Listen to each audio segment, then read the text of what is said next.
আজকে আমরা একটা বিশেষ দিনে চলে এসেছি। আজকে শীতল ষষ্ঠী এবং মায়ের কার আজকে আমার বাবার মৃত্যুদিন। ওনার হ্যাঁ, তার আত্মার জন্য, আত্মার শান্তির কামনার জন্য আমরা শ্রীমদ্ ভাগবত অমৃত কথা রস আস্বাদন করবার জন্য ভাগবতের চরণে উপস্থিত হয়েছি। শ্রীমদ্ ভাগবত রস আস্বাদন করব ভাগবতীয় ভাব অবলম্বনে। তার প্রথম এই দেবত্বের সন্ধান, এটা হচ্ছে 1800 পর্ব শুরু হচ্ছে। সেই 18 পর্বের প্রথম হচ্ছে সীতারাম বন্দনা। সীতারাম বন্দনা করছেন কিঙ্কর অসীমানন্দ। এই বন্দনাটি পাওয়া যাচ্ছে রসকদম্ব বলে একটি রয়েছে অংশ, তার মধ্য থেকে পাওয়া যাচ্ছে।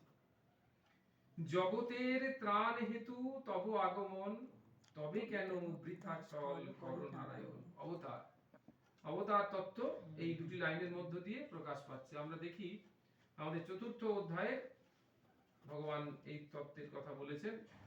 অজোপি সন অব্যয়ত্মা ভূতানাম ঈশ্বরোপিশন প্রকৃতিম সামধিষ্ঠায় সম্ভবামি আত্মমায়ায়া। আমি নিজের মায়া শক্তি অবলম্বন করে আমি এখানে অবতীর্ণ হয়েছি। এটাই হলো অবতার তত্ত্ব। আর সেই অবতার তত্ত্বে ভগবান সীতারাম তিনি আবির্ভূত হয়েছেন। তাই বলছে জগতের ত্রাণ করবার জন্য।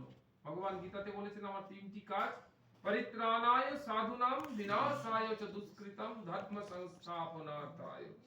তিনটি কাজ, তার জন্য আমি বারবার অবতীর্ণ হই বা হয়েছি বা হব। সব তিনটি কাজ হচ্ছে কি কি? একটা হচ্ছে ও বাবা এসেছে, জয় গুরু। ভাবলাম আসবে।